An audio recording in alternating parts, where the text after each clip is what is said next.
E vamos falar da 12ª rodada do Campeonato Brasileiro, que teve 6 jogos nesta quinta-feira, com 16 gols marcados, algumas polêmicas, e lembrando que ainda está faltando 4 jogos, que é daqueles times que estão envolvidos no tal Mundial Copa do Mundo de Clubes.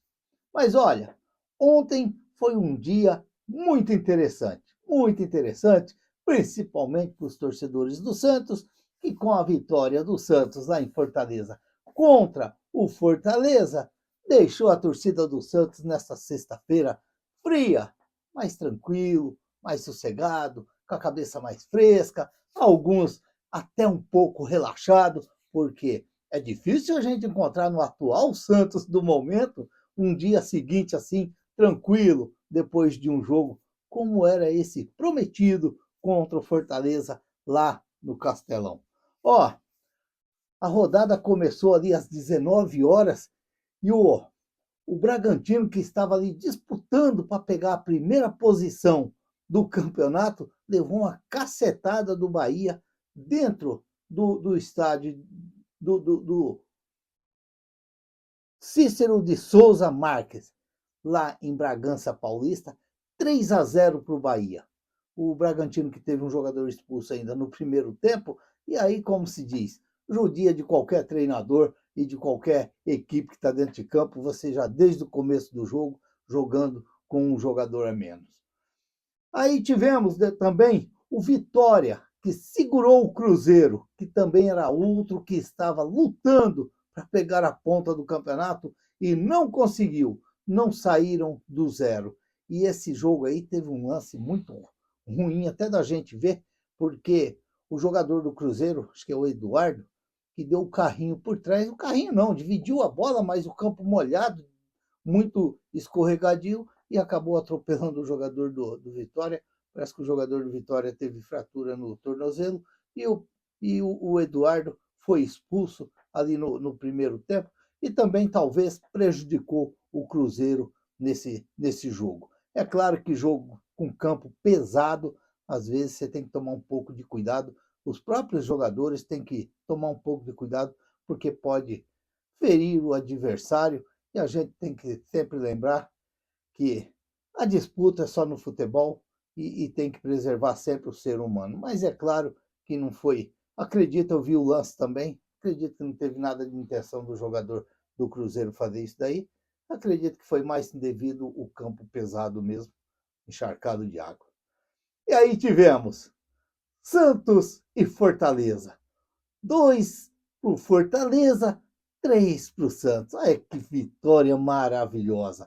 Uma vitória que depois dela estar na mão do Santos, o Santos deixou escapar. E aí, no finalzinho do jogo, o Roleiser foi lá e definiu para o Santos. Um tiro fora da área, chute forte, a bola bateu na trave, na costa do goleiro e foi parar no fundo da rede. É muito bom ver o Santos vencer. 3-2, principalmente quando o jogo é fora. Grêmio 1, Corinthians 1. Olha, eu vou dizer aqui para a torcida do Corinthians, não está nada de anormal aí, tá? Não está nada de anormal. Vocês vão ver muito o Corinthians, às vezes, ser um leão dentro da Neoquímica Arena e ser um gatinho na casa do adversário, tá?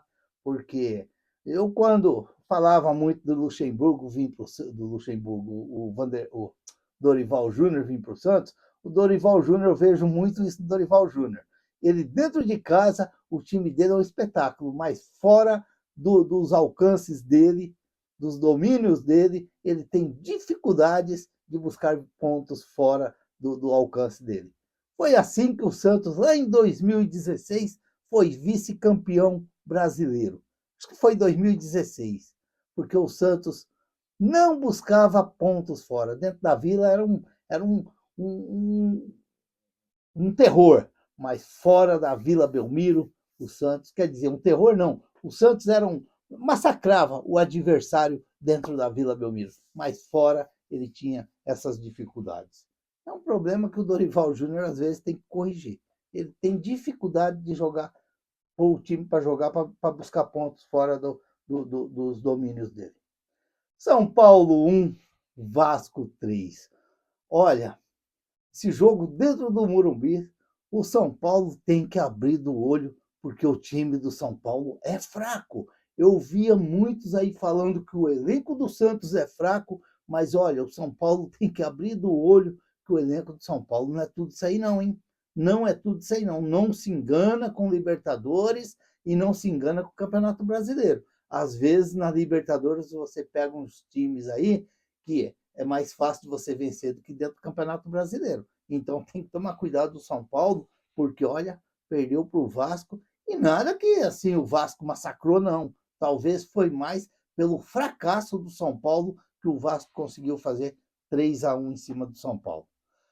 E aí teve o outro jogo, o Atlético Mineiro, que venceu o Internacional 2-0 lá no, acho que foi na MRV, e aí o Internacional que está capengando dentro do Campeonato Brasileiro. Lembrando que no início do campeonato, a imprensa grandona dizia que o Internacional, o Inter do Roger Machado, vai ser um dos grandes favoritos para ganhar o Campeonato Brasileiro. Meu Deus, todo ano o Internacional começa como um grande favorito para ganhar o Campeonato Brasileiro e o Internacional não vai. Que coisa, meu pai do céu. Aí está faltando ainda Fluminense e Ceará, Botafogo e Mirassol, Palmeiras e Juventude, e Sport e Flamengo. Claro que Palmeiras, Botafogo, Fluminense e Flamengo estão lá no tal Mundial lá nos Estados Unidos. Ó, o líder do campeonato, o Flamengo, mesmo sem jogar, continua como líder, com 24 pontos e agora com 11 jogos. O Cruzeiro, com 24 pontos em segundo, com 12 jogos. O RB Bragantino em terceiro, com 23, 12 jogos. O Palmeiras, com 22 pontos em quarto, com 11 jogos. O Bahia, com 21 pontos em quinto lugar, com 12 jogos. O Fluminense, com 20 pontos em sexto lugar, com 11 jogos. O Atlético Mineiro, com 20 pontos, com 12 jogos, em sétimo lugar. E o Botafogo, em oitavo, com 18 pontos e 11 jogos. Depois nós temos o Mirassol, com 17 pontos e 11 jogos. O Corinthians, com 16 pontos e 12 jogos. O Grêmio, com 16 pontos e 12 jogos. O Ceará, com 15 pontos e 11 jogos. O Vasco, com 13 pontos e 12 jogos. O São Paulo, com 12 pontos e 12 jogos. Aí sim, ao Santos, fora da bagunça, fora da estradinha de terra, fora da buraqueira, com 11 pontos em 12 jogos. E aí, lá com a perninha lá, outra cá, tá o Vitória, o buracão embaixo, com 11 pontos ganhos em 12 jogos. E ó, na estradinha de terra agora, quem que vem? O Internacional puxando a fila, com 11 pontos ganhos em 12 jogos. O Fortaleza, com 10 pontos ganhos e 12 jogos. O Juventude, com 8 pontos ganhos e 11 jogos. E aí, na poeirão, no meio da buraqueira, batendo a cabeça nos vidros do ônibus, desviando de um buraco e caindo no outro, vem o Sport com 3 pontos ganhos em 11 jogos. Que coisa o Sport, hein? Que coisa. O artilheiro, os artilheiros, o Arrascaeta com 9 gols, o Verratti com 8 gols e o Caio Jorge com 8 gols. Ó, a próxima rodada vai definir muita coisa. A próxima rodada que vai acontecer só lá, me parece que no dia 13/7, alguma coisa assim, Flamengo e São Paulo. Não é fácil para o São Paulo. Flamengo e São Paulo, Vasco e Botafogo, Corinthians e Red Bull Bragantino, Santos e Palmeiras, Mirassol e Fluminense, Internacional e Vitória, Cruzeiro e Grêmio, Bahia e Atlético Mineiro, Fortaleza e Ceará, Juventude e Sport. Olha, é só jogão bom de se assistir e de se acompanhar. Que legal, que legal. É claro que agora vamos ter uma pausa aí de 30 dias, os times quase todos aí já de férias, 15 dias de férias aí, 13 dias de férias aí para os jogadores, e aí vão retornar só já no final do mês. Me parece que o Santos volta no dia 27, para começar a se preparar para enfrentar o Palmeiras lá, me parece que no dia 12, dia 13, alguma coisa assim. O mais importante agora é se preparar. Eu, que sempre tenho medo, quando o time. Isso aí é uma coisa que eu acompanho há muito tempo e eu falo, e eu sempre venho falando. Para mim, eu não gosto quando o time folga muito para poder treinar. Eu gosto quando joga final de semana e meio de semana, direto, direto.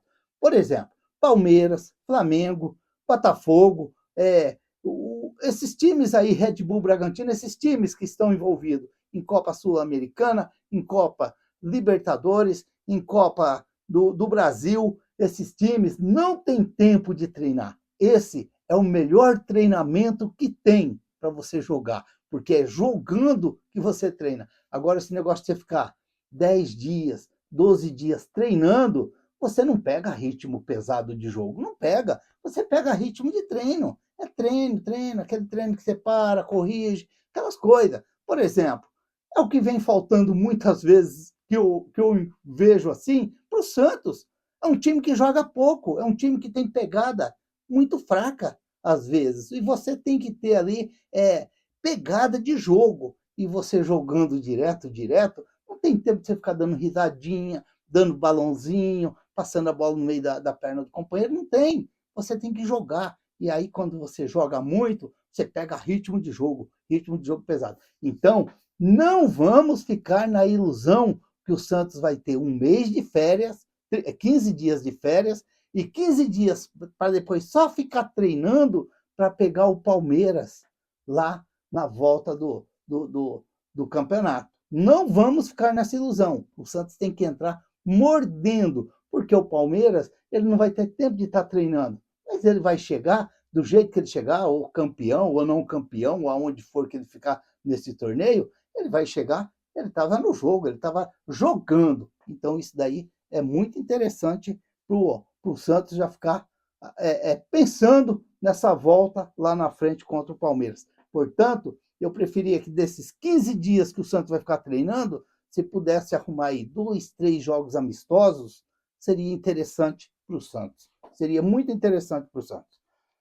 Olha, eu quero dizer aqui uma coisa. Eu estou vendo muitos falar e decepando a arbitragem ontem pelos pênaltis. Olha, se é uma coisa que quando comecei o canal aqui, começou eu e o Nel, a gente falando, o Nel falava de lá, eu falava de cá, mas depois o Nel acabou saindo, ficou só eu. E é uma coisa que eu pus comigo, que eu tenho que ter a minha opinião, não posso ir na opinião do outro. Eu tenho que ter a minha opinião. E eu não posso brigar com as imagens, aquilo que eu vi. Eu não posso brigar. Por exemplo, estão falando do pênalti do Zé Ivaldo, que o cara ia cabecear a bola ia até para fora. Mas a bola bateu na mão do Zé Ivaldo. A bola bateu na mão do Zé Ivaldo e o Zé Ivaldo estava com a mão bem afastada. A bola bateu na mão do Zé Ivaldo. Eu vou falar que não. Agora, vai com a interpretação da arbitragem, falar, olha, estava muito em cima, não tem como, aquela coisa toda. Mas a bola bateu na mão do Zé Ivaldo. E se a bola bateu na mão do Zé Ivaldo, é falta. E se é dentro da área, é pênalti. Então, você vai brigar com o quê? O segundo lance, o Escobar, ele tropeçou no pé do rapaz. Sem querer, sem querer. É pênalti. O rapaz caiu. Ah, mas ele... Não, mas ele caiu, bateu, caiu. Fazer o quê? Então, na minha opinião, houve os 2 pênaltis para o Fortaleza. Para mim, houve. Para mim, a arbitragem acertou. O segundo acertou mesmo, que acho que ele não foi nem no VAR. O primeiro ainda ele foi lá no VAR para dar uma corrigida, tudo. Mas foi 100% arbitragem? Não, porque ele andou invertendo umas faltas dentro de campo. Falta que era para o Santos, teve umas 2, 3 lá que era para o Santos, ele deu para o Fortaleza. Eu falei, ele tá louco da cabeça, né? Até na hora que ele caiu lá, que foi legal, né? Aquele tombo dele lá foi legal, o bicho caiu no chão. Aí o Davidson ainda falou para ele, é para lá ou é para cá, né? Como se diz, você tá bom? É para lá ou é para cá que você deu? Mas o legal ainda foi aquela no pé do ouvido dele. Eu acredito que ele ficou tinindo o ouvido o tempo inteiro ali dentro do campo ali, porque foi legal. Meu Deus do céu, dói aquilo lá, dói, ainda mais aquilo lá talvez não estava frio. Mas uma outra coisa que eu quero dizer aqui, nas cobranças de pênaltis, principalmente o segundo pênalti, presta atenção no Daverson, presta atenção no Deivinho, quase que ele chegou junto com o Pikachu para bater o pênalti, a invasão de área. E aí? E aí? O VAR não corrige? O VAR corrigiu a bola na mão. O VAR corrige o impedimento, a linha do impedimento. Por que o VAR não corrige a invasão de área? O VAR corrige se o goleiro adiantou ou não. Mas por que o VAR não corrige a cobrança de pênalti, a invasão de área? Na hora que o rapaz... Que é tão facinho? Para! Ele não para lá na linha do impedimento? Por que ele não para na cobrança de pênalti? Como foi lá com o Ricardo... Ricardo não sei o que lá que veio para o Santos, lembra lá? Já estava meio com dificuldade para jogar. Contra o Guarani, que eu sempre brinco que o VAR pegou a unha dele dentro da área e acabou anulando o pênalti. Então, por que não corrige esse absurdo das cobranças de pênaltis, as invasões nas cobranças de pênalti? Presta atenção, quem quer pode pôr lá, e presta atenção ali pela esquerda, o Daverson. Ele invade a área. Ele invade a área. Não pode. Já teve no primeiro pênalti, mas no primeiro pênalti parece que todo mundo avançou. Então, mas sempre tem que ser corrigido isso aí. Eu queria entender o porquê que o VAR não corrige isso daí. É isso que eu gostaria de entender. Agora, quanto à marcação dos pênaltis, para mim, a arbitragem acertou. Para mim, foi mão do Zé Ivaldo e a bola ia para fora. O rapaz ia cabecear a bola ia para fora. Mas a mão do Zé Ivaldo estava na frente. Pênalti. E aí, aquele segundo lá que um deu de linha cruzada com o outro, o cara só deu aquela seguradinha no corpo, pá, Escobar, pá, acabou. Pênalti. Mas para salvar tudo isso daí, aí veio o Roleiser, que mostrou sim por que o Santos pagou todo esse dinheiro nele, que é o jogador que vai ser muito importante para o Santos. Principalmente, acredito que depois que esse Santos estiver mais afinado aí no casco aí para frente aí, quem sabe é um jogador que vai crescer muito de produção. Basta o nosso treinador Kleber Gauchinho saber escalar o Santos e saber mexer no Santos. Que eu não gostei ontem, quando na saída do Souza, que foi o Escobar para a esquerda, o Escobar não fez um bom jogo ontem, nem na direita e nem na esquerda. Mas o que ele matou mesmo foi colocar o Zé Ivaldo ali, naquela lateral direita ali, e aí ele chamou mesmo o Fortaleza para cima. Porque com o Souza, a esperança dos santistas era que você tinha uma saída de bola pela esquerda, e aí você não teve mais o Souza. O Escobar é o Escobar que não sabe como que é. É o caneludinho, que eu falo, todo treinador quer ter, mas é aquele jogador já mais tranquilo ali para o ataque. Mas aí ele matou pela direita porque o Santos não tinha saída de bola pela direita. O Zé Ivaldo não é esse lateral. E o que mais me deixa indignado é que o Santos tinha 2 lateral no banco de reserva e ele não colocou. Então, nesse ponto aí, ele errou e errou muito feio ontem, nesse jogo. Eu falei até no pós-jogo, na saída do Souza, quando passou o Escobar para a esquerda e veio o Zé Ivaldo para a direita. Então, eu acredito que ele judiou do Santos ali e aí ele chamou o Fortaleza para cima. Eu ainda falo que o Vojvoda deu uma força para o Santos, que ele tirou o Breno Lopes, que estava muito bem no jogo, ia dar muito trabalho para o Santos até no final do jogo, mas aí o Vojvoda foi lá e tirou ele e deu uma sossegada para nós santistas. Se inscreva no canal, deixa seu like, faça seus comentários, ative o sininho para receber as notificações. Eu sou o Raul Schott, ficam todos com Deus, até o próximo vídeo, se Deus quiser.